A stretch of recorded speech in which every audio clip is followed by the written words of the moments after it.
Jadi profesional ini sesuai dengan profesi kita masing-masing. Allah suka, innallaha ahabba qauman, Allah suka kepada orang, idza amila, kalau dia melakukan sesuatu, ayyutsqinahu, dia itqan, profesional di bidangnya masing-masing. Makanya Nabi itu orang yang profesional luar biasa. Cobalah lihat bagaimana waktu Nabi hijrah. Lengkap semuanya, detail. Siapa yang tidur di tempat tidur dia menggantikan dia, Sayyidina Ali. Siapa yang menemani dia dari rumah ke bukit tempat berlindung gua Jabal Sur, Sayyidina Abu Bakar. Berapa lama di atas? 3 malam. Malam Jumat, malam Sabtu, malam Ahad. Nanti bertolak dari Jabal Sur ke Madinah, berangkatnya pagi, siang, apa malam? Malam. Lalu kemudian itu yang dilewati jalan normal biasa atau jalan khusus? Jalan khusus. Siapa gaetnya? Namanya Abdullah bin Uraiqid. Lalu selama di atas itu berita siapa yang membawa? Abdullah anak Abu Bakar. Selama di atas makanan siapa yang membawa? Itulah dia perempuan namanya Asma binti Abi Bakar. Selama di atas itu ada di bawah yang mengawasi, menginteli, mengawasi jangan sampai ada musuh-musuh melihat. Siapa yang mengawasi di bawah? Amir bin Fuhairah. Detail. Maka Nabi SAW itu kalau melakukan sesuatu profesional, tidak boleh asal-asalan. Sekarang banyak orang, dia tidak profesional, terjadi kesalahan, kekeliruan, dia limpahkan kepada Allah. Kenapa laporan ini bisa begini? Udahlah Pak, kita tawakal aja kepada Allah. Apa hubungan tawakal sama salah laporan? Tawakal itu amal hati, sedangkan laporan itu amal badan. Yang mengetik tangan, yang berpikir otak, mata mesti tajam, telinga mendengar. Ketika terjadi kesalahan, kenapa kau salahkan tawakal? 2 salahmu. Yang pertama, kau tak profesional. Yang kedua, kau legitimasi kesalahanmu dengan membawa-bawa agama. Untung Allah masih sayang. Sebetulnya malaikat udah lama mau mencabut nyawamu. Kata malaikat, ku sentapkan aja nih kata malaikat. Kata Allah, jangan dulu. Mungkin besok berubah dia setelah acara tablik akbar nih, berubah dia kata Allah Ta'ala. Kalau tak berubah ya Allah, aku lenyapkanlah dia kata Allah. Jadi profesional ini memang dari dulu. Jangan sangka para ulama-ulama tasawuf yang katanya tidak mementingkan dunia itu tidak profesional. Ada seorang ulama namanya Imam Junaid al-Baghdadi.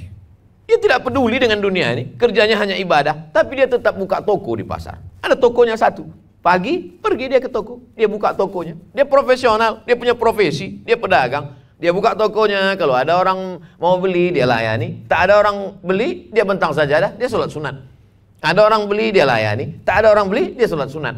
Dia hitung, 400 rakaat, selesai sholat, dia pun pulang ke rumah. Supaya apa? Supaya nanti kalau mati ditanya Allah, ketika kau hidup, apa profesimu? Apakah kau profesional? Apakah engkau mencari rezeki dengan karuniaku, kata Allah, maka dia bisa menjawab, aku punya profesi dan profesiku itu aku geluti, aku jalani dengan sikap profesionalisme kerja. Betapa susahnya orang untuk menjadi pegawai. Kadang orang kalau sudah jadi pegawai dia tidak menghargai itu karena dia udah dapat. Kalau saudara-saudaraku sekalian mau merasakan bagaimana nikmatnya jadi pegawai, tanya sama orang yang tak lulus. Yang udah tes berkali-kali tak lulus. Sampai 3 kali ke dukun tak juga lulus. Betapa nikmatnya. Andai ada 2 orang anak muda. Yang satu ini bisnismen berhasil, tapi tak pegawai. Yang satu ini pegawai. Datanglah 2 orang ini meminang anak gadis. Assalamualaikum Pak, saya ini bisnis, kata yang satu. Yang satu lagi, tak perlu dia ceritakan apa prestasinya, dia cuma cerita, aku pegawai Pak. Kira-kira yang diterima yang pegawai apa yang tak pegawai? Yang pegawai. Maka pegawai ini adalah pegawai negara, pegawai negeri sipil. Itu nikmat yang luar biasa. Apalagi pegawai-pegawai ini ada jaminannya. Apa jaminannya? Dalam hadis kan kita diajarkan, orang kalau mati itu putus 3. Putus semuanya kecuali 3. Yang mengalir tetap anak soleh, ilmu yang bermanfaat, lalu kemudian sodakoh. Tapi pegawai ada satu lagi yang mengalir, pensiun. Sudah mati pun engkau, duit kau tetap jalan. Itu maka perempuan-perempuan itu mencari pegawai. Dia ingin sesuatu yang tetap mengalir.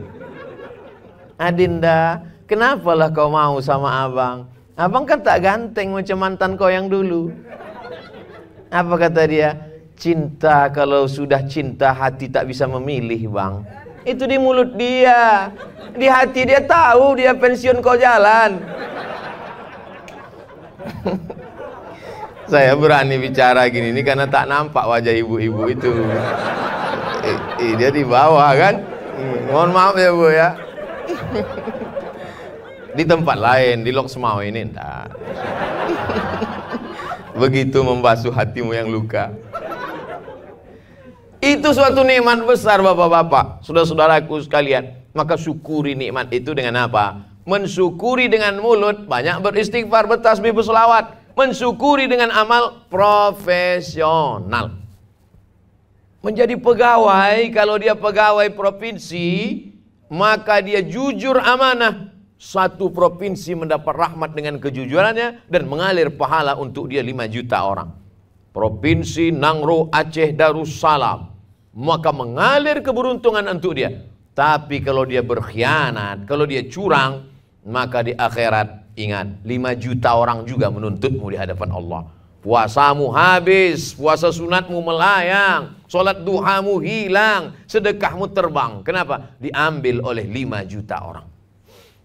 Tapi jangan gara-gara ini pula keluar semua jadi pegawai.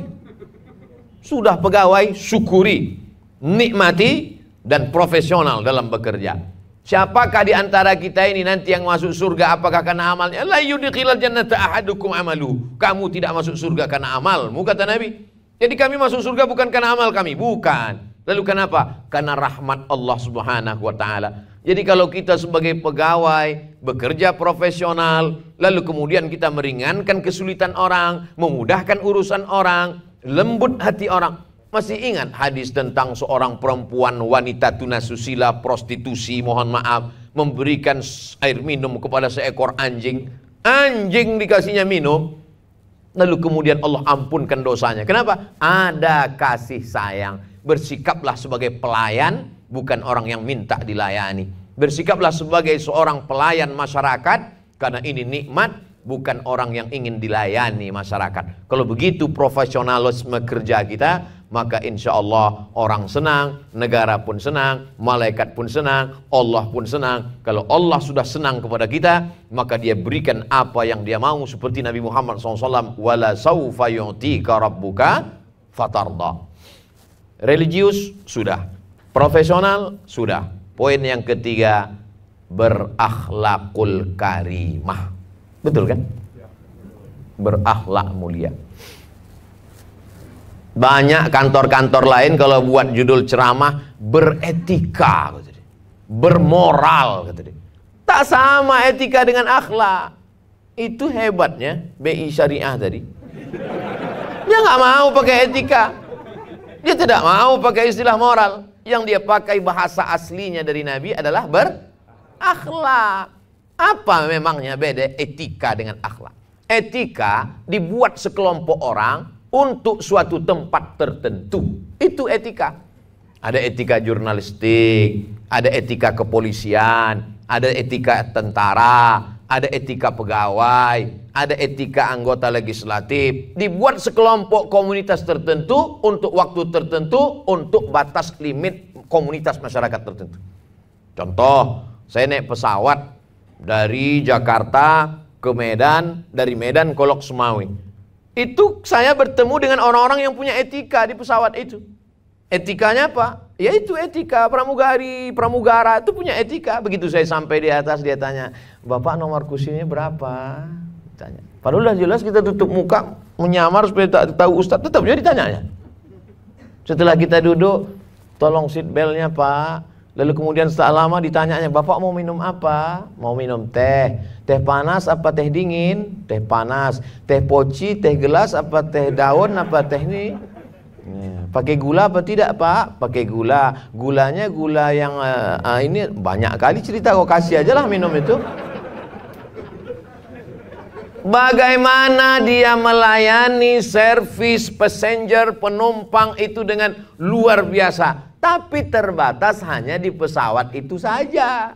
Begitu turun di airport, hidungnya pun tak menyaut. Tak kenal dia lagi. Itulah etika. Sedangkan akhlak tidak demikian.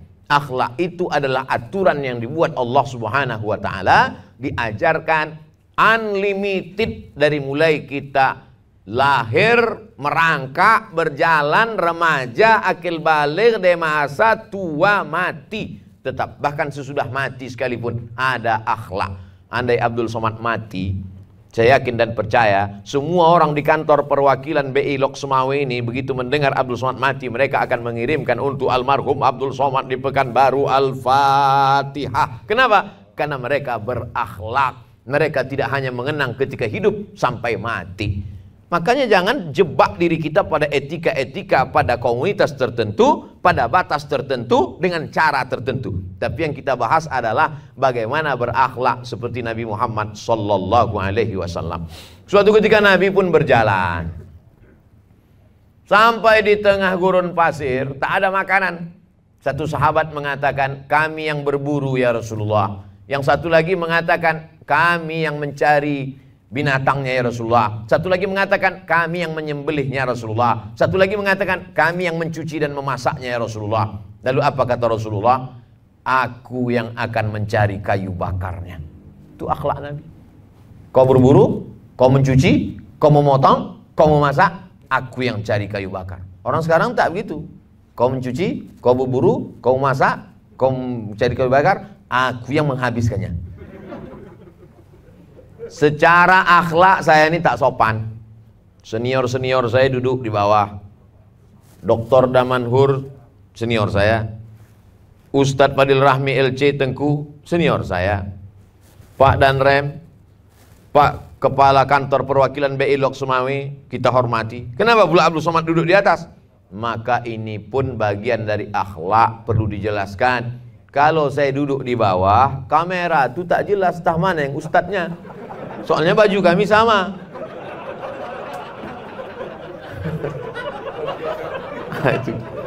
Nah itu tuh maka dikasih kursi. Saya tadi udah ngomong sama Pak Kepala, "Pak, ini saya duduk di atas. Silakan Ustaz Somad." Itu memang itu ini perlu dijelaskan. Jangan nanti supaya di komen orang di YouTube, "Alah cerita akhlak, kau aja tak berakhlak," kata dia. Orang duduk di bawah, kau di atas, kata dia. Nah ini disediakan memang begitu. Dulu akhlak ini siapa yang menanamkannya? Orang tua. Orang tua menanamkan akhlak. Pernahlah tamu datang ke rumah. Datanglah tamu ke rumah, di ruang tamu, saya duduk di atas. Duduk saya di atas nyantai. Masih kecil lagi, belum sekolah, tapi saya ingat. Lalu kemudian kata emak saya, dia tak bercakap, matanya aja gini. Saya tak paham. Saya nyantai aja di atas. Begitu tamu tuh balik, diputarnya lah volume. Sampai sekarang ingat. Berkesan masuk ke kepala bahwa tak boleh duduk di atas kalau ada orang tua di bawah. Maka setiap saya ceramah selalu duduk di atas, tong dalam hati saya. Ingat saya almarhumah. Begitu orang tua dulu menanamkan. Orang-orang tua dulu mendidik itu bisa langsung, kenapa? Belum ada Facebook. Belum ada WhatsApp. Orang tua sekarang tak sempat untuk mengasih tahu anaknya, itu asik di WhatsApp. Datang kadang anak itu membawa rapor, mau ngasih tahu, "Ma, ini tadi nilainya bagus." "Iya bagus, pergi ke sana." "Ini bagus," 2 kali 3 kali difotonya pula anak itu. Ada anak mau laporan gitu. Ini sekarang dunia ini makin kacau balau. Kalau tidak kita tanamkan akhlak ini dari sejak dini. Dulu kami malam kalau pulang ke rumah bawa mainan, mobil-mobilan, main-mainan di jalan, ditanya, "Ini kan tak ada kubelikan. Dapat kau dari mana?" "Dari jalan, Mak." "Balikkan ke jalan malam ini juga. Nanti kalau kau mati, mainan ini kau balikkan kepada yang punya di akhirat." Begitu kita diajarkan dulu waktu kecil. Maka sebelum masuk TK, sebelum SD, sebelum SMP, sebelum S1, S2, S3, sebelum pembekalan, Al-Madrasatul Ula, pendidikan yang pertama adalah orang tua. Bapak-bapak sibuk mencari nafkah, pergi pagi, pulang petang, peras keringat, banting tulang, tunggang langgang, lintang pukang. Tapi ibu, nah ini yang luar biasa, ibu, alhamdulillah hari ini ibu-ibu juga menyaksikan, walaupun wajahnya tak nampak, ibu anggap ajalah sedang menonton YouTube di bawah. Habis waktu 1 jam kurang 10 menit, sisa waktu kita bahas beberapa pertanyaan berikut ini.